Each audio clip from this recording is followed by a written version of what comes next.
எங்கேயாவது மதத்தால மக்களை மோத விட்டுட்டு ஆட்சியாளர்கள் வளமாக இருந்து கொண்டிருக்கின்றார்களா? இங்க இருக்கானே, இங்க இருக்கானே இல்லன்னு சொல்ல முடியுமா? என்ன பேசுதா? நாங்கள் இந்துக்களுக்காக செய்தியில நான் அப்படியே சொல்றேன், நீ இந்துக்களுக்காகவே ஆட்சி செய். முஸ்லிம்களுக்கு பெட்ரோல் 103 ரூபாய், இந்துக்களுக்கு பெட்ரோல் 75 ரூபாய். குடுடா நீ, குடு, ஆம்பளை இருந்தா குடு. நீ இந்துக்களுக்கானவர்கள் பேசுறிய, ஹிந்து மக்களுக்கு பெட்ரோல் 75 ரூபாய், டீசல் 60 ரூபாய் கொடுப்பியா? 25 ரூபாய் லாபம் கிடைக்குமா? 40 ரூபாய் லாபம் கிடைக்குமா? கேஸ் சிலிண்டர் 1100 ரூபாய் நீ கொடுக்கறிய, மானியம் உன்னு சொல்லி இதுவரைக்கும் மானியம் போடலையே. 500 ரூபாய்க்கு சகோதர சகோதரிகளுக்கு இந்துக்களுக்கு நீ கேஸ் சிலிண்டர் கொடு. ஏமாற்றுகின்றார்கள், பசப்பு வார்த்தைகளை கூறுகின்றார்கள். அவருடைய ஆட்சியில் ஏற்பட்ட குளறுபடி, பொருளாதாரத்தை கையாள தெரியாத களவாடிகள் கார்ப்பரேட்டுகளுக்கு எத்தனை லட்சம் கோடி தள்ளுபடி செய்யறான். இன்னைக்கு வரைக்கும் கொக்கரிக்கு யார் கேட்க மாட்டேங்கிறாரு? லட்சக்கணக்கான கோடிகளை கார்ப்பரேட்டுகளுக்கு தள்ளுபடி செய்துவிட்டு பொதுமக்கள் வயிற்றுல அடிக்கிறார்களே. கேஸ் 1000 தாண்டி இத பத்தி பேச துப்பு இல்ல. இத பத்தி சிந்திக்க விடாம ஜெய் ஸ்ரீராமுங்க, இத பத்தி பேச விடாம ஜெய் அனுமானுங்க. நம்ம சகோதரர்களோ இவரோட சூழ்ச்சி சரியாம பாய் வந்துட்டா ஜெய் ஸ்ரீராம் தாராளமா சொல்லியா, தாராளமா சொல்லு. அஸ்ஸலாமு அலைக்கும் வரஹ்மத்துல்லாஹ். அன்பார்ந்த சகோதர சகோதரிகளே, பெரியோர்களே, தாய்மார்களே, இந்த பகுதியிலே வசிக்கக்கூடிய எங்கள் மாற்று மத நண்பர்களே, இந்த நிகழ்ச்சியை ஆங்காங்கே இருந்து கேட்டுக்கொண்டிருக்கக்கூடிய வியாபார பெருமக்களே, இந்த கூட்டத்தில் கொடுக்கப்பட்ட தலைப்பு சமுதாய பாதுகாப்பு. இந்தியாவில் சமுதாய பாதுகாப்பு இல்லாம இருக்கிறதா? இங்க சமுதாயம் என்று சொல்லுவது இஸ்லாமிய சமுதாயத்தை தான். இஸ்லாமிய சமுதாயம் தான் இங்கு சிறுபான்மை சமுதாயமாக இருக்கிறது. இஸ்லாமிய சமுதாயம் தான் இங்கு ஒடுக்கப்படக்கூடிய சமுதாயமாக இருக்கிறது. இஸ்லாமிய சமுதாயம் தான் தன்னுடைய வணக்க வழிபாடுகளில் அரசு தலையிடக்கூடிய ஒரு சமுதாயமாக இருக்கிறது. இஸ்லாமிய சமுதாயத்துக்கு எதிராகத்தான் பல்வேறு சட்டங்களை திணிக்கக்கூடிய ஒரு நிலையில் இந்தியாவிலே வாழ்ந்து கொண்டிருக்கிறது. இஸ்லாமிய சமுதாயத்துக்கு எதிராக மிகப்பெரிய தாக்குதல்கள் நடத்தப்படுகிறது. இஸ்லாமிய பெண்களுடைய ஆடைகளில் மிகப்பெரிய கட்டுப்பாடுகள் விதிக்கப்படுகிறது. இஸ்லாமிய சட்டத்தில் கை வைக்கப்படுகிறது. இஸ்லாமியர்களுடைய உயிர்கள் சூறையாடப்படுகிறது. எல்லாம் இஸ்லாமியர்களுக்கு தான். நீங்க கேட்கல, மற்றவங்களுக்கு நடக்கலையா? நாட்டில் கொள்ளையே நடக்கலையா? நாட்டில் கொலையே நடக்கலையா? நாட்டில் கற்பழிப்பே நடக்கலையா? நடக்கு, கொள்ளை நடக்கு, கொலை நடக்கு, கற்பழிப்பு நடக்கு, இன்னும் பிற விஷயங்கள் நடக்கு.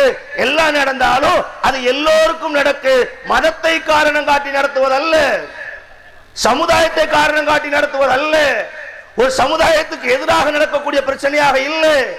ஆனா இஸ்லாமிய சமுதாயத்தில் மட்டும்தான் இந்த சங் பரிவார பாசிச கும்பல், குறிப்பாக மத்தியிலே ஆட்சி அதிகாரத்திலே வீற்றிருக்கக்கூடிய இந்த நரேந்திர மோடி, அமித்ஷாவுடைய அரசுகள் என்பது சிறுபான்மை மக்களை குறிவைத்து சிறுபான்மை மக்களுடைய வணக்கங்களிலே, சிறுபான்மை மக்களுடைய உணவு பழக்க வழக்கங்களிலே, சிறுபான்மை பெண்களுடைய உடை கட்டுப்பாடுகளிலே, சிறுபான்மை மாணவர்களுடைய கல்வி விழிப்புணர்வுகளிலே தன்னுடைய அகல கரங்களை நீட்டிக்கொண்டு ஆக்டோபஸ்களாக வளம் வந்து கொண்டிருக்கின்றார்களே.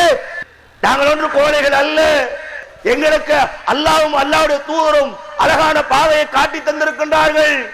எப்படி ஒரு சமுதாயம் பொறுமையாக இருக்க வேண்டும், ஒரு சமுதாயம் எந்த நேரத்தில் சகித்துக் கொள்ள வேண்டும், அதே சமுதாயம் எப்பொழுது வெகுண்டர வேண்டும் என்பதையும் நாங்கள் மார்க்க ரீதியாக அணுகிறோம். அதுக்குதான் மாநாடு. மாநாடு ஏன்? சமுதாய பாதுகாப்பு ஏன்? கடந்த 8 ஆண்டுகளாக இந்த நாட்டில் என்ன நடக்கிறது? மத்திய அரசாக பாஜக ஆளுங்கட்சியாக அமைவதிலிருந்து ஏற்றப்படக்கூடிய சட்டங்கள் அனைத்தும் இஸ்லாமியர்களுக்கு எதிரான சட்டங்கள், இஸ்லாமியர்களை குறிவைத்து தாக்கப்படக்கூடிய சட்டங்கள். ஒவ்வொரு சட்டமா வந்தா, முத்தலாக்ல கை வச்சா, பாபர் மசூதில கை வச்சா, ஹிஜாப்ல கை வைத்தா, இஸ்லாமிய மாணவர்களுக்கு எவ்வளவு அற்பம் என்று பாருங்கள். ஒரு சமுதாயம் எப்படி நசுக்கப்படக்கூடாதோ, ஒரு சமுதாயத்தின் மீது எதை திணிக்க கூடாதோ அதை அனைத்தையும் அரசாங்கம் செய்து கொண்டிருக்கிறது. எல்லா மாநிலங்களிலேயோ சிறுபான்மை மாணவர்களுக்கு கொடுக்கக்கூடிய ஸ்காலர்ஷிப் கூட இல்லைன்னு சொல்லிட்டான். ஏன்? அவருடைய பார்வை இஸ்லாமியர்களை அளிக்க வேண்டும், இஸ்லாத்தை அளிக்க வேண்டும். நன்றாக விளங்கிக் கொள்ளுங்கள் நரேந்திர மோடி அவர்களே, நன்றாக புரிந்து கொள்ளுங்கள் உள்துறை அமைச்சர் அமித்ஷா அவர்களே. நீங்கள் கனவு கண்டாலும் சரி, தலைகீழ் நின்றாலும் சரி, இந்தியாவில் இஸ்லாத்தையும் ஒழிக்க முடியாது, இஸ்லாமியர்களை விரட்ட முடியாது இன்ஷா அல்லாஹ். அதை நாங்கள் எதிர்நோக்குவோம். நாங்கள் உங்களை பார்க்கவில்லை. இந்த ஆர்எஸ்எஸ் இயக்கத்தை உற்று நோக்கி பார்க்கிறோம். இதனுடைய அப்பன் தாத்தா ஹெட்கோவர் வரைக்கும் பார்க்கிறோம். அனைவரும் சேர்ந்த சதியின் விளைவாக இன்று நீங்கள் ஆட்சியில் அமர்ந்திருக்கலாம். ஆனால் எத்தனை ஆட்சி உங்களுக்கு கையில் இருந்தாலும் சரி, எங்களோடு எங்கள் அல்லாஹ் இருக்கிறார். இந்த சமுதாயம் மீண்டும் வென்றாலும் இன்ஷா அல்லாஹ், அதுலலாம் மாற்று கருத்து கிடையாது. அப்படி பயந்த கூட்டம் நினைச்சீங்களா? இஸ்லாமிய சமுதாயத்தை, இஸ்லாமிய சகோதரர்களை, இஸ்லாமிய இளைஞர்களை எப்படி ஜனநாயக ரீதியாக ஒன்றுபடுத்த வேண்டும், எப்படி சட்டப்படியாக ஒன்றுபடுத்த வேண்டும், இந்த சமுதாயத்தில் எப்படி விழிப்புணர்வை ஏற்படுத்த வேண்டும், மற்ற மாநிலங்களைப் போல தமிழகத்திலே ஒரு அநீதி நடந்துவிடக் கூடாது என்பதற்காக எப்படி தமிழ்நாடு தௌஹீத் ஜமாத் களமாற்ற வேண்டும் என்ற எல்லா செய்தியையும் இன்ஷா அல்லாஹ் அல்லாஹ் எங்கள் அறிவில போட்டிருக்கா. இன்ஷா அல்லாஹ் சமுதாய பாதுகாப்புனா என்ன? அது தௌஹீத் ஜமாத்துக்கு மட்டுமான சமுதாய பாதுகாப்பா? தௌஹீத் ஜமாத்துக்கு மட்டுமான பிரச்சனையா? இல்ல. சமுதாயம் என்று சொன்னால் ஒட்டுமொத்த சமுதாயம், இஸ்லாமிய சமுதாயம். அதுல தௌஹீத் ஜமாத்தும் சேரும், சாபியும் சேரும், ஹனபியும் சேரும். எல்லா இஸ்லாமியர்கள் என்று யாரெல்லாம் தங்களை அறிமுகப்படுத்துகின்றார்களோ அனைவருக்குமான பாதுகாப்பை இன்ஷா அல்லாஹ் அல்லாஹ்வுடைய உதவி கொண்டு இந்த தமிழ்நாடு தௌஹீத் ஜமாத் உறுதிப்படுத்தும் என்பதில் பின்வாங்க மாட்டோம். நடக்கும். அதுக்காகத்தான் பொதுக்கூட்டம். எங்களுக்கு தெரியும் எங்களை எதிர்த்து நிற்கக்கூடிய எதிரி எவ்வளவு வலுவானவர், சட்டங்களை எப்படி இல்லாமல் ஆக்கக்கூடியவர்கள், ஜனநாயகத்தை எப்படி குழி தோண்டி புதைக்கக்கூடியவர்கள், ஆட்சி அதிகாரங்களை கையில் வைத்துக் கொண்டு அவர்கள் என்ன எல்லாம் தெரியும். தெரிஞ்சுதான் நிக்கிறோம், தெரிஞ்சுதான் வந்திருக்கிறோம். இந்த நாட்டில் நாங்க சிறுபான்மை தான், எண்ணிக்கையில குறைவுதான். ஆனால் எத்தனை குறைவாக இருந்தாலும் இந்த சமுதாயம் இன்ஷா அல்லாஹ் அல்லாஹ்வுடைய உதவி கொண்டு மீட்டெடுக்கப்படும் இன்ஷா அல்லாஹ். எந்த மாற்று கருத்து இல்லை.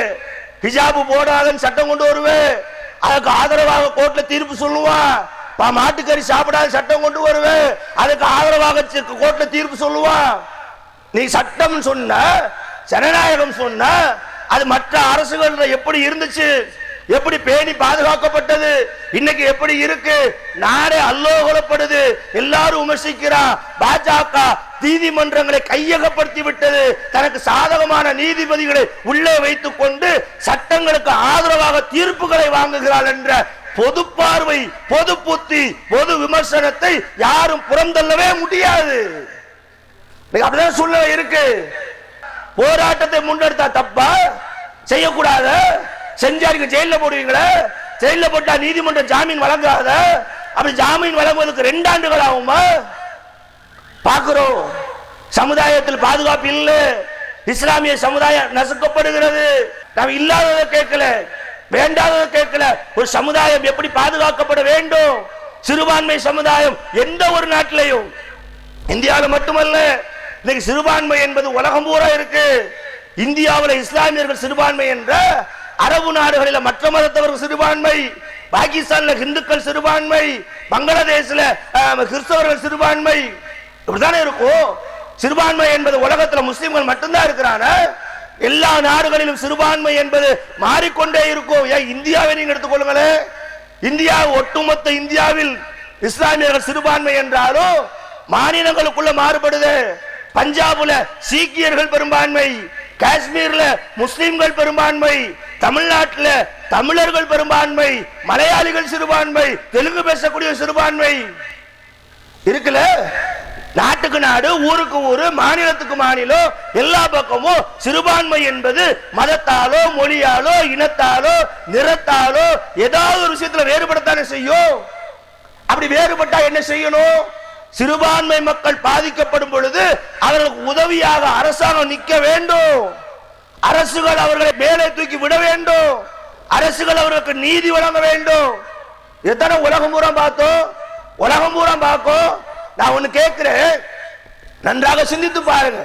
சிறுபான்மையினர் மத்தியில எப்படி நடக்க, ஒரு அரசு எப்படி நடக்க வேண்டும், மற்றவர்கள் எப்படி இருக்கட்டும், மக்கள் எப்படி இருக்கட்டும், அரசாங்கம் நடக்கலாமா? அரசாங்கம் அப்படி செய்யலாமா? அரசே ஒரு சமூகத்திற்கு எதிராக ஆட்சி செய்யலாமா? அப்படி செஞ்சா அந்த நாட்டில் அமைதி நிலவுமா? வளங்கள் ஏற்படுமா? நாடு ஜனநாயக நாடாக பார்க்கப்படுமா? படாது. இன்னைக்கு இந்தியாவில் அப்படித்தானே பார்க்கிறேன். இந்த நரேந்திர மோடி என்னைக்கு ஆட்சி அதிகாரத்தில் வந்தாரோ, மக்களுக்கு பிரச்சனையை விடு, நீ பிரதமர் தானே, அமித்ஷா உள்துறை அமைச்சர் தானே, நீங்கள் ஆட்சி பொறுப்பில் அமரும் பொழுது அரசியல் சாசனத்தின் மீது சத்தியம் செஞ்சுதான் அமர்ந்து நான் எல்லாருக்கும் சமமாக நடப்பேன், ஜனநாயகத்தை காப்பாற்றுவேன், சட்டப்படி எங்களுடைய எல்லா நிலைகளையும் இப்படிதான் சொன்ன. பாராளுமன்றத்துக்குள்ள நுழையும் பொழுது பெருசா படம் காமிப்பதற்காக வாசப்படிய முத்தமிட்டு போனிய, அதான் டிராமா தானே. அது இருக்குதா? ஜனநாயகம் காக்கப்படுதா? சட்டங்கள் நிலைநிறுத்தப்படுதா? இல்லையே. இஸ்லாத்திற்கு எதிராக, இஸ்லாமியர்களுக்கு எதிராக இந்த அரசுகளே முன்னெடுக்கின்றார்களே, சட்டங்களை முன்னெடுக்கின்றார்கள். இஸ்லாமியர்களுக்கு எதிராக தாக்குதல் தொடுத்தியவர்களை காப்பாற்றுகின்றார்கள், அவர்களை சிறையை விட்டு வெளியேற்றுகின்றார்கள். ஒன்னு ரெண்டா சொல்ல முடியும், ஒன்னு ஒன்னா சொல்லலாமே. எந்த அளவுக்கு இந்த சமூகத்திற்கான பாதுகாப்பு கேள்விக்குறியாக்கப்பட்டிருக்கிற செய்தியை நாம நாள் பூரம் பேசினாலும் காணாது. பாக்கிறோமா இல்லையா? குஜராத்தில் நடந்த சம்பவம் என்ன? குஜராத் 2002 நடக்கப்பட்ட ஒரு கலவரம். அந்த கலவரத்தில் ஒரு இஸ்லாமிய பெண் கற்பழிக்கப்படுகின்றார். அவர் கண்ணு முன்பாகவே 14 பேர் எரித்து கொல்லப்படுகின்றார்கள். பல்கைஸ் பானு என்று சொல்லப்படக்கூடிய அந்த பெண் குற்றையிலும் கொலையுருமாக போலீசாரால் மீட்கப்பட்டு உயிர் பிழைக்கிறார். வழக்கு கோர்ட்டுக்கு வருது. கோர்ட்டுக்கு வரும்போது அரசாங்கம் மிரட்டுது, நீ கேஸ் கொடுக்க கூடாது, எஃப்ஐஆர் போடுறோம். நரேந்திர மோடி முதலமைச்சர், குஜராத்துடைய முதலமைச்சர், சமூக ஆர்வலர்கள் எல்லாம் சேர்ந்து இந்த வழக்கு குஜராத்தில் நடந்த நீதி கிடைக்காது, நாங்கள் மிரட்டப்படுகிறோம், ஆகவே வேறு மாநிலத்துக்கு மாற்றுங்கள் என்று சொல்லுகிறார்கள். வழக்கு மகாராஷ்டிராவுக்கு மாற்றப்படுகிறது. மகாராஷ்டிரா மும்பை நீதிமன்றம் 2008 ஒரு தீர்ப்பு கொடுக்கிறது. 11 பேருக்கும் ஆயுள் தண்டனை என்று வசிக்கிறது. கொடுத்த இல்ல, ஒரு பெண்ணு கற்பழிக்கப்படுகின்றார். அது கண்ணு முன்னால் 3 வயது குழந்தை கொல்லப்படுகிறது. தாய் தந்தை சகோதரன் என்று 14 பேர் எடுத்து கொல்லப்பட்டிருக்கின்றார்கள். இதுக்கெல்லாம் நீதி கேட்டவர் நீதிமன்றத்தை நாடுகிறார். குற்றம் நிரூபிக்கப்பட்டிருக்கிறது, சாட்சிகள் நிரூபிக்கப்பட்டிருக்கிறது, சந்தேகத்திற்கிடமின்றி 11 பேருக்கு சிறை தண்டனை என்று மும்பை நீதிமன்றம் சொல்லுகிறது. என்ன செய்யணும்? என்ன செஞ்சிருக்கணும்? என்ன செஞ்சான் தெரியுமா? இப்ப 2 மாசத்துக்கு முன்பாக 11 பேரையும் நன்னடத்தை விதிகளின் அடிப்படையில் விடுதலை செஞ்சிருக்கிறீ. இதுதான் இஸ்லாமிய சமுதாயத்திற்கு, சிறுபான்மை சமுதாயத்திற்கு இந்த அரசாங்கம் செய்யக்கூடிய உதவியா? கேட்போம்ல, என்னையா நாங்க பாதுகாப்புல வாழ்றோம்? என்ன சமுதாயத்துக்கு நீ பாதுகாப்பு கொடுத்துட்ட? என்ன பெரிய பாதுகாப்புல வாழ்றாங்க? என்ன பெரிய சட்டங்களை முன் வச்சுட்ட? ஒண்ணு இல்லையே. ஆனா நியூசிலாந்துல நடந்துச்சு 2019. நன்றாக நீங்கள் நினைவில் கொள்ளுங்கள். நீங்கள் உளவுத்துறையாக இருக்கலாம், அரசு அதிகாரிகளாக இருக்கலாம், இன்னவர பொதுமக்களாக இருக்கலாம். நாங்க எல்லோரிடமும் நாங்க நியாயத்தை கேட்கிறோம், நீதியை கேட்கிறோம், ஒட்டுமொத்த சமுதாய சார்பாக பேசுகிறோம். எங்களை அண்டி வாழக்கூடிய, எங்களை சுற்றி வாழக்கூடிய எங்கள் மாற்று மத சகோதரர்களே, நாங்கள் உங்களிடம் நியாயம் கேட்கிறோம். இந்த அரசினுடைய கொடிய செயல்களை உங்கள் முன் நாங்கள் பட்டியலிடுகிறோம். நாங்கள் ஏன் இப்படி நடத்தப்பட வேண்டும்? நாங்கள் ஏன் 2ஆம் தர குடிமக்களாக இந்தியாவில் பார்க்கப்பட வேண்டும்? நாங்க என்ன கொள்ளையடிச்சோமா, கொலை செஞ்சோமா, நாட்டை காட்டி கொடுத்தோமா, இல்ல இந்த நாட்டில் நாங்க பிறக்கலையா? கேட்போம்ல. நானும் தானடா இந்திய, நானும் தானடா தமிழ், என் அப்பா எங்க நாடா பிறந்தா, என் தாத்தா எங்க நாடா பிறந்தாரு, நாங்க வாழேடி வாழ எங்க நாடா இருக்கோம். எங்களுக்கு இந்த நாட்டை விட்டு அவர் எதுடா நாடு? இஸ்லாத்தை ஏற்றுக்கொண்டோம், விரும்பி ஏற்றுக்கொண்டோம், அது எங்களுக்கு பிடிச்சிருக்கு ஏற்றுக்கொண்டிருக்கிறோம். அவரவர் விரும்பும் மதத்தை ஏற்றுக்கொள்வது எல்லோருக்கும் கொடுக்கப்பட்ட உரிமை. ஒரு இஸ்லாத்தை பின்பற்றுவான், ஒருத்த கிறிஸ்தவத்தை பின்பற்றுவான், ஒருத்த பௌத்தத்தை பின்பற்றுவான், ஒருத்த கடவுளை இல்லைன்னு சொல்லுவான். இது எல்லாம் சட்டப்படி வழங்கப்பட்டிருக்கிற உரிமை. உரிமை அடிப்படையில் தானே வாழ்றோம். நாங்களே இந்தியர்கள் தானே. அப்ப எங்களுக்கான நீதி சரியாக வழங்கப்பட வேண்டுமா இல்லையா? எங்களுக்கான பாதுகாப்புகள் உறுதி செய்யப்பட வேண்டுமா இல்லையா? இல்லையே.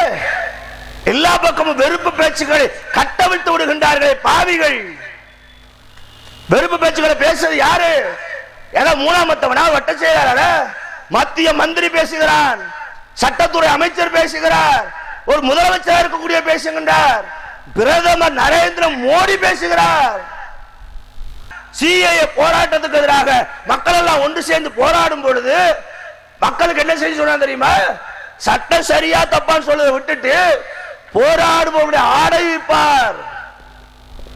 என்ன ஆடை? தொப்பி போட்டிருக்கான், தாடி போட்டிருக்கான், அந்த பெண்கள் ஹிஜாப் அணிஞ்சிருக்காங்க. அப்படிதான் முஸ்லிம்கள் இந்த போராட்டத்தை நீங்க பெருசா எடுக்காதீங்க. ஒரு பிரதமர், வெக்கங்கெட்ட பிரதமர், வேதனையோடு சொல்லுகின்றோம், நாட்டு மக்களை மதத்தால் பிளவுபடுத்தக்கூடிய இது போன்ற ஒரு கேடுகட்ட பிரதமரை இந்தியா இதுவரை பார்த்ததில்லை. நரேந்திர மோடி உள்ளத்திலே நஞ்சு இருந்தா கூட வெளிக்காட்டலாமா? வெளிக்காட்டுவது நான் நியாயமா? யாரும் நடக்கலாங்க. நேரு நடந்தாரா? இந்திரா நடந்தாரா? ராஜீவ்காந்தி நடந்தாரா? மன்மோகன் சிங் நடந்தாரா? ஏன் வாஜ்பாய் கூட ஒரு சித்தாந்தத்தை உள்வாங்கியவர் தானே, அவங்க கூட நடக்கலையா? நீ பேசுற நாட்டை நேசிக்கணும், நாங்க நாட்டை நேசிக்க போய் தாண்டா இங்க இருக்கிறோம். இது எங்க நாடுன்னு சொல்றோம், இது எங்களால் உருவாக்கப்பட்ட நாடு என்று உரிமை கொண்டாடுகிறோம். இந்த நாட்டினுடைய தேசபக்தியை பற்றி எவர்களை எங்களுக்கு பாடம் எடுக்க வேண்டிய எந்த அவசியமும் இல்லை. நீ பேசுறியா? உன்னுடைய வரலாற்றை எடுத்து பார்ப்போமா? சுதந்திர போராட்ட வரலாற்றில் RSS சங் பரிவார கும்பல்களை சார்ந்தவர்கள் போராடிய வரலாறு ஒரு தலைவரை காமிக்க முடியுமா? சொல்லு. சுதந்திரத்திற்காக இவர் சிறைக்கு சென்றார், சுதந்திரத்திற்காக இவர் உயிரை விட்டார். இல்லையே, ஒருத்தன் இல்லையே. ஆங்கிலேயருக்கு பென்சாரம் வீசி அவர்கள் சூக்களை நக்கி மன்னிப்பு கடிதம் வைத்த கூட்டம் இஸ்லாமியர்களுடைய தேசபக்தியை பத்து பேர் என்ன நியாயம் இருக்கிறது? என்ன நீதி இருக்கிறது? நாங்க என்னைக்கு அப்படி நடந்தோம்? எப்படி நடந்திருக்கிறோம்? ஆனா நீங்கள் எங்கள் மத்தியிலே வெறுப்புணர்வை விதைக்கின்றீர்களே. அதான் நாங்க பொதுமக்கள்கிட்ட கேட்கும்.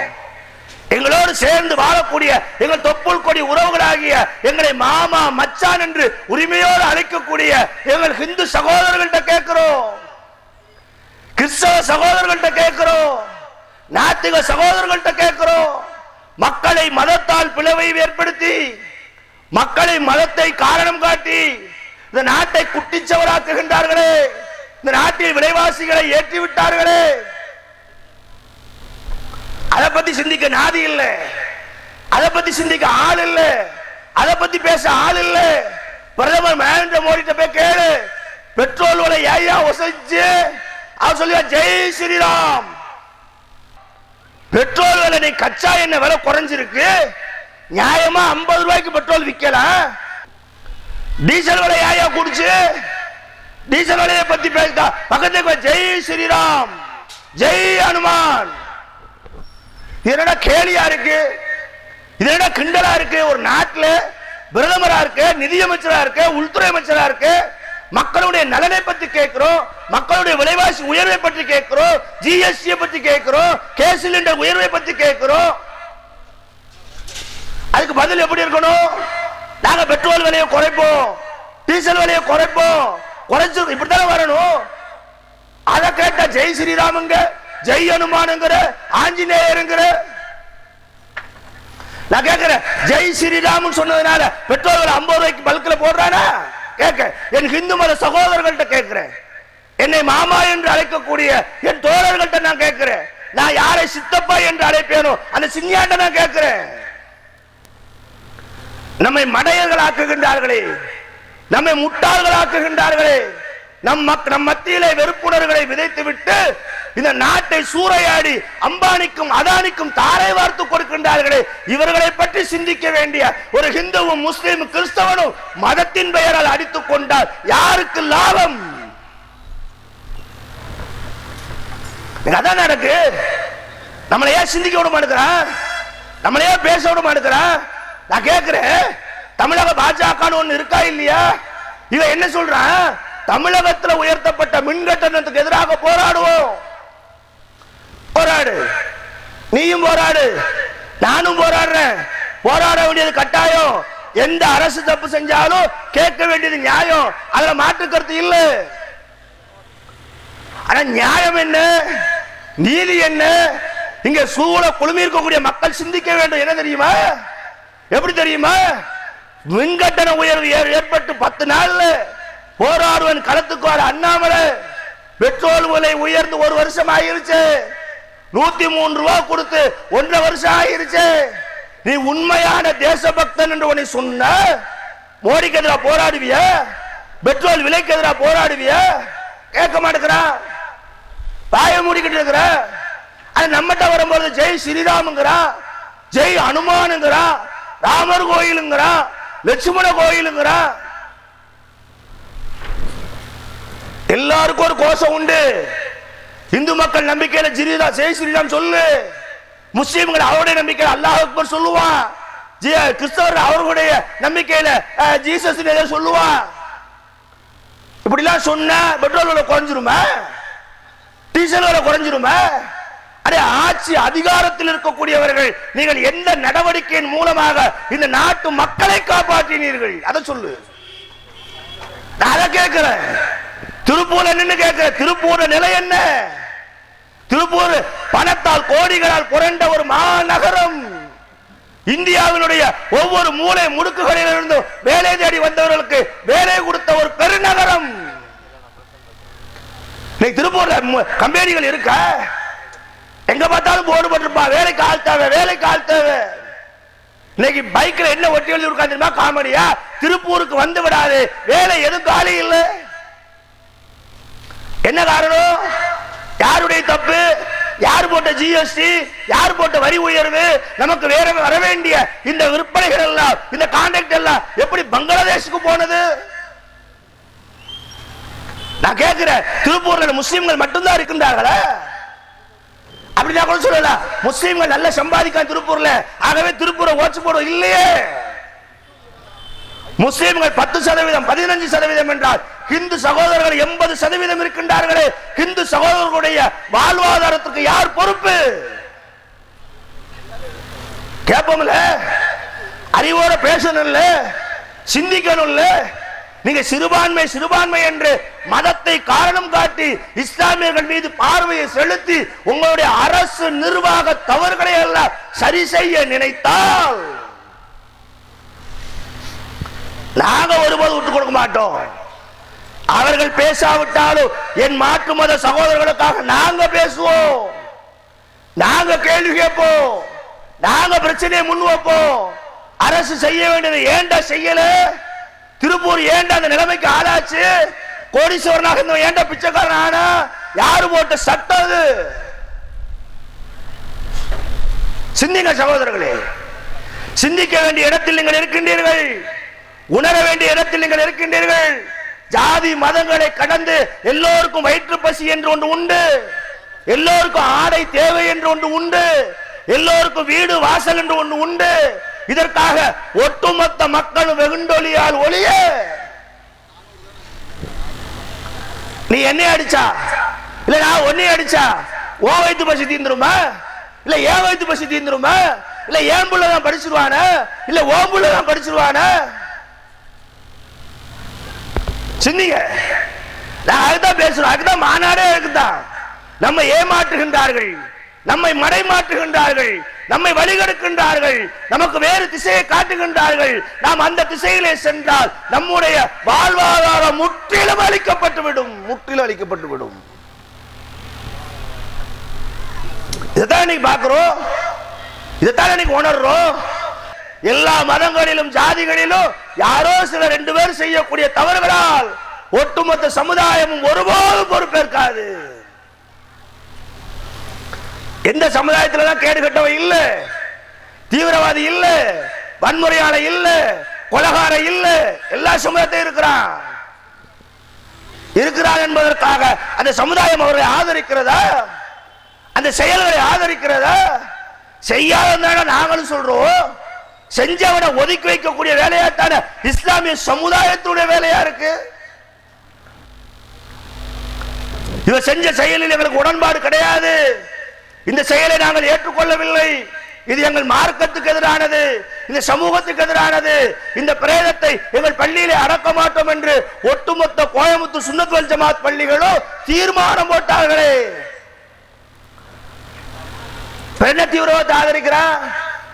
என்ன இஸ்லாமியர்கள் தீவிரவாதி? என்ன இஸ்லாமியர்கள் பயங்கரவாதி?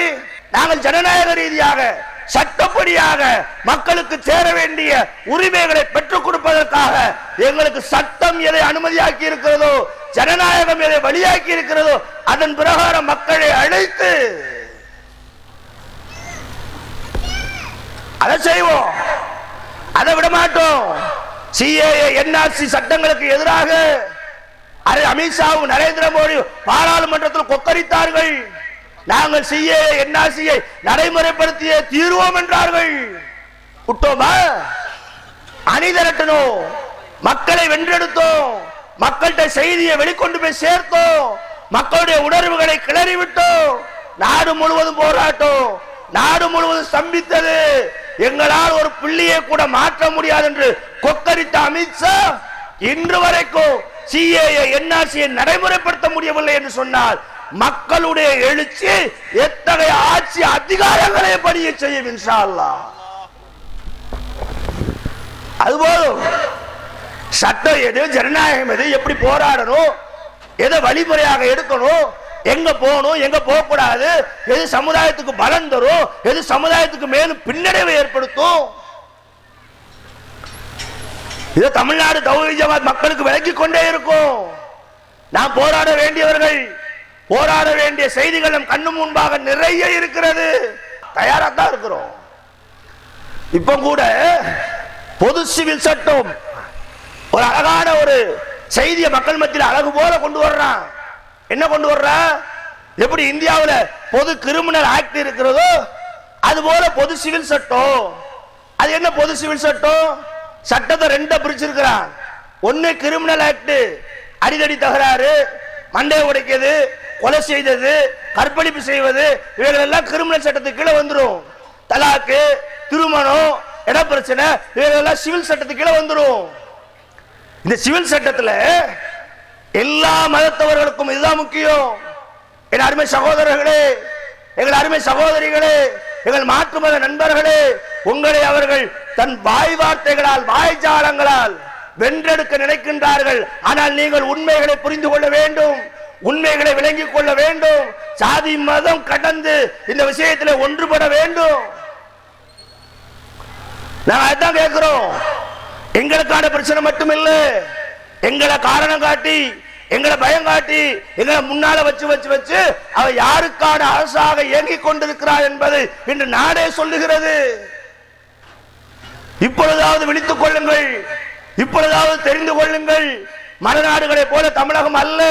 தமிழகம் ஒரு அரசியல் விழிப்புணர்வு பெற்ற ஒரு மாநிலம். வடநாடுகள் போல ஒரு படிப்பறிவு இல்லாத மாநிலம் அல்ல. வடநாடுகள்ல அவன் சொன்னதெல்லாம் நடக்கும். ஏன்னா அங்க கல்வி அறிவு கிடையாது. அந்த மக்களை இந்த வந்து வேலை செய்யறாங்க பாக்குறோம்ல. திருப்பூர் என்பது வடநாடு சிங்கப்பூர் மாதிரி தெரியுது. ஏன்னா அங்க ஒண்ணும் இல்ல. குஜராத் மாடல் என்று ஏமாத்தினா குஜராத் மாடல் பூரா திராவிட மாடலை பார்த்து ஓடியாரு. ஏன்? வேலை இல்லை, பசி பட்டினி. தமிழ்நாட்டுக்காரனும் வேற மாநிலத்தில் இருக்கிறான் இல்லன்னு மறுக்கல, கூலி தொழிலாளியாக இல்ல. பெங்களூர்ல தமிழர்கள் இருக்கிறார்கள், திருவனந்தபுரத்தில் தமிழர்கள் இருக்கின்றார்கள், அகமதாபாத்தில் தமிழர்கள் இருக்கின்றார்கள், டெல்லியிலே தமிழர்கள் இருக்கின்றார்கள். எந்த தமிழர்களாவது கூலி வேலை பார்க்கிறானா? கல்வி அறிவு பெற்று அதிகாரிகளாக, என்ஜினியர்களாக, டாக்டர்களாக பிற மாநிலத்திலே தமிழர்கள் தன்னுடைய அறிவு பலத்தால் இதை ஓகே நினைக்கிறான். திராவிட மாடல் திராவிட மாடல் என்று அதிமுகவும் திமுகவும் மாறி மாறி ஆட்சி செய்தாலும் அவர்கள் மீது நமக்கு 1000 குறைகள் இருக்கு, இல்லெல்லாம் மறுக்கல. எதிர்பார்ப்பு இருக்கு, மறுக்கல. விமர்சனம் பண்ண வேண்டிய இடம் இருக்கு, அதை நாம் மறுக்கல. நாங்களே பல நேரங்களில் விமர்சனம் செய்திருக்கிறோம், அதுவும் உண்டு. ஆனாலும் தமிழக மக்கள், ஒட்டுமொத்த சமுதாயம் எப்படி புரியணும்? அவர்கள்ட்ட குறை இருந்தாலும் அவர்கள் தன் தமிழகத்தை கல்வியிலே முன்னேற்றி இருக்கின்றார்கள், மருத்துவத்திலே முன்னேற்றி இருக்கின்றார்கள், சுகாதாரத்திலே முன்னேற்றி இருக்கின்றார்கள். ஒப்பீட்டளவில் குஜராத்தோடு ஒப்பிட்டா இங்க இருக்கக்கூடிய உயர்கல்வி கூடுதல், குஜராத்தோடு ஒப்பிட்டா இங்க இருக்கக்கூடிய மருத்துவமனைகள் கூடுதல், குஜராத்தோடு ஒப்பிட்டா இங்க இருக்கக்கூடிய மருத்துவ கல்லூரி சீட்டுக்கு அதான் நீட்டை கொண்டு வர்றான். நீட்டை எது கொண்டு வர்றான்? தமிழர்கள்ட்ட நிறைய மருத்துவ கல்லூரி சீட்டு இருக்கு, அதை மத்திய அரசு தொகுப்புக்கு வாங்கி வடநாட்டில் உள்ள அதுதான் நீட்டு சொல்றேன். நம்ம பணத்துல, நம்ம வரி காசுல, நம்மளுடைய ஆட்சியாளர்கள் கட்டிய மருத்துவ கல்லூரிகளில் இதை வழங்க மாட்டேங்கான், இதை புரிய மாட்டேங்கான். அவன் ஜெய் ஸ்ரீராமனோட இவனும் ஜெய் ஸ்ரீராமங்க. அது ஜெய் ஸ்ரீராமன் சொல்லு, ஜெய் ஹனுமான் சொல்லு, இல்ல நீ சிவனை பத்தி பேசு. ஓ மதம் உனக்கு, என் மதம் எனக்கு. மதத்தால் மோதும் பொழுது ஆதாயம் அடையக்கூடியவர்கள் யார்? அதை சிந்திச்சுக்கிற. உலகத்துல எங்கேயாவது இப்படி நடக்க? எத்தனை ஐரோப்பிய நாடுகள் இருக்கு, எத்தனை அரபு நாடுகள் இருக்கு, எத்தனை ஆப்பிரிக்கா நாடுகள் இருக்கு? எங்கேயாவது மதத்தால மக்களை மோத விட்டுட்டு ஆட்சியாளர்கள் வளமாக இருந்து கொண்டிருக்கின்றார்களா? இங்க இருக்கானே, இங்க இருக்கானே. இல்லன்னு சொல்ல முடியுமா? அவன் பேச என்ன பேசுதா? நாங்கள் இந்துக்களுக்காக செய்தியில நான் அப்படியே சொல்றேன், நீ இந்துக்களுக்காகவே ஆட்சி செய். முஸ்லிம்களுக்கு பெட்ரோல் 103 ரூபாய், இந்துக்களுக்கு பெட்ரோல் 75 ரூபாய். குடாடி குடு, ஆம்பளை இருந்தா குடு. நீ இந்துக்களுக்கானவர்கள் பேசுறிய, இந்து மக்களுக்கு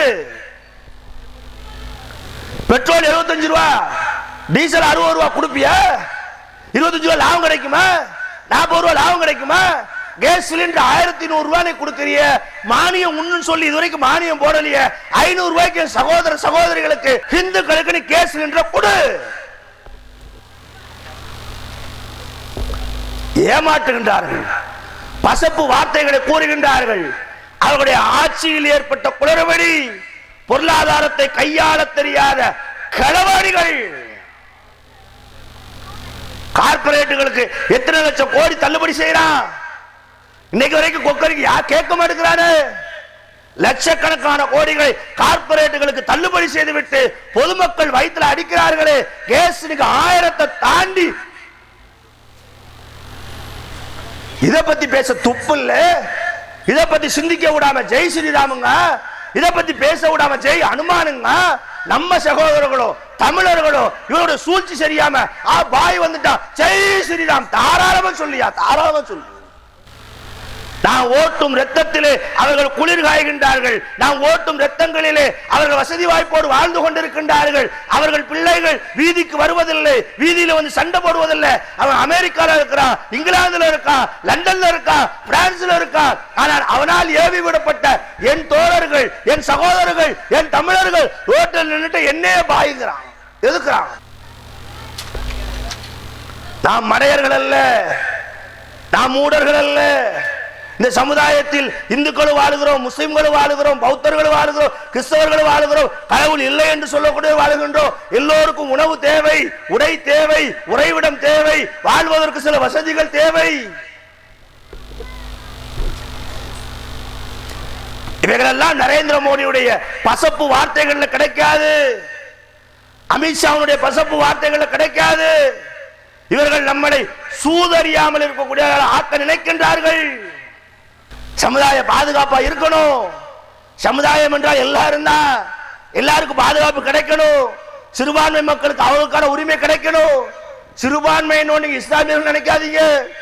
தமிழகத்துல சிறுபான்மை இஸ்லாமியர்கள், கேரளால இஸ்லாமியர்கள் சிறுபான்மை, காஷ்மீர்ல இருக்கக்கூடிய பண்டிட்டுகள் சிறுபான்மை தானே, அவர்களுக்காகவும் நாங்க பேசுறோம். காஷ்மீர்ல முஸ்லிம்கள் பெரும்பான்மை, பண்டிட்டுகள் சிறுபான்மை. பண்டிட்டுகளுக்கு எதிராக நடக்கக்கூடிய அந்த நிகழ்வுகளை நாங்கள் கண்டிக்கிறோம். எந்த நாட்டிலேயும் சிறுபான்மை மக்கள் அச்சுறுத்தப்படக்கூடாது, அவருடைய உரிமைகள் பறிக்கப்படக்கூடாது, அவருடைய சலுகைகள் பிடுங்கப்படக்கூடாது, அவருடைய வணக்க வழிபாடுகளை அரசு தலையிடக்கூடாது.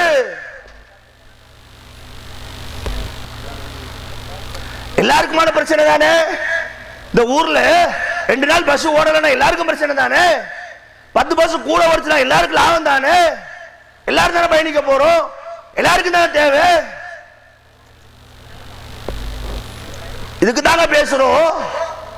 எங்க சமுதாயத்திற்கும் பிற சமூகத்தவர்களுக்கும் சேர்த்து தான் நாங்க பாடுபடுறோம். எத்தனையோ நல்ல பல பணிகளை செய்யறோமே, ஆம்புலன்ஸ் சர்வீஸ் செய்யறோமே, இரத்த தானங்களை செய்யறோமே. அது இஸ்லாமிய சமுதாயத்துக்கு மட்டும் சுருக்குகிறோமா? இல்லை, ஒட்டுமொத்த சமுதாயத்திற்கும். ஏன்? இஸ்லாம் என்பது நலவை நாடக்கூடியது. எங்களுக்கு மார்க்கமே அப்படித்தான் சொல்லுகிறது.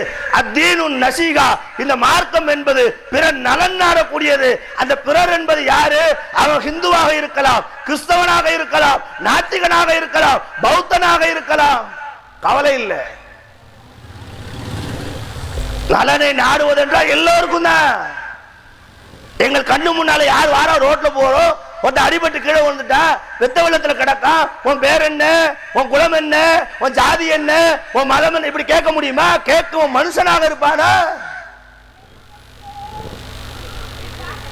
ஆனா அப்படி கேட்க வேண்டும் என்ற பாசிச சிந்தனை கொண்ட இந்த பாஜக சங் பரிவார் கும்பல் மக்களை மடைமாற்றுகின்றார்கள். மக்களை மதத்தின் பெயரால் பிரித்தெடுத்து தங்களுடைய ஆட்சியை நிலைநிறுத்த பார்க்கின்றார்கள். இது ரொம்ப நாளைக்கு கொண்டு செல்லாது, செல்லவிடக் கூடாது. ஒன்று சேருவோம், கரங்களை வலுப்படுத்துவோம். வாங்க எல்லாரும் சேருவோம். எல்லாருக்குமான பிரச்சனை, எல்லாருக்குமான துன்பம், எல்லாருக்குமான கஷ்டம், எல்லாருக்கும் வயிற்று பசி இருக்கு, எல்லாரும் தொழில் செய்யணும். நமக்கு பல கட்சிகள் மீது கருத்து வேறுபாடு இருக்கும், இல்லைன்னு மறுக்கல. ஆனால் அவர்களை ஜனநாயக ரீதியா நாம் எதிர்கொள்வோம், பணியை செய்வோம். ஆனால் இவர்கள் ஜனநாயகத்தை குழி தோண்டி புதைக்கக்கூடியவர்கள், சர்வாதிகாரத்தை கையில் எடுக்கக்கூடியவர்கள். எங்களை விட்டு ஆள் இல்லைங்கான, நாங்க தான் பெரிய கொம்பங்கான. நாங்க சிறிய கூட்டம் தானே, சிறிய மக்கள் தானே, நாங்கள் சிறியவர்கள் தான், நாங்கள் எண்ணிக்கை குறைவுதான். ஆனால் நாங்கள் நம்பக்கூடிய, நாங்கள் வணங்கக்கூடிய எங்கள் அல்லாஹ் உலகத்தை ஆட்சி செய்யக்கூடியவன், அவன் எங்களோடு இருக்கான் இன்ஷா அல்லாஹ். அந்த நம்பிக்கை எங்களை வழி நடத்தும், அந்த நம்பிக்கை எங்களை எதிர்த்து நிக்க செய்யும், அந்த நம்பிக்கை எங்களை போராட தூண்டும், அந்த நம்பிக்கை எங்களை இன்னும் களத்தில் வலுவை ஏற்படுத்தி ஆட்சியாளர்களை அடிபணிய செய்யும் இன்ஷா அல்லாஹ். எங்களுக்கு என்ன பயம், எங்களுக்கு என்ன பிரச்சனை?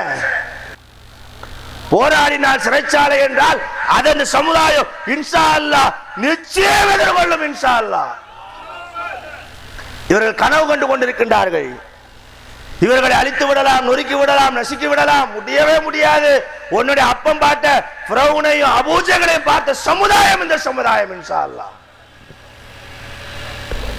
அதே நேரத்தில் இஸ்லாமிய இளைஞர்கள் சமூகம் புரிந்து கொள்ள வேண்டிய விஷயம், ஆட்சியாளர்களுக்கு எதிராக நாம் முன்னெடுக்கக்கூடிய போராட்டங்கள் ஜனநாயக ரீதியானது, அறிவுபூர்வமானது, சட்டப்படியானது.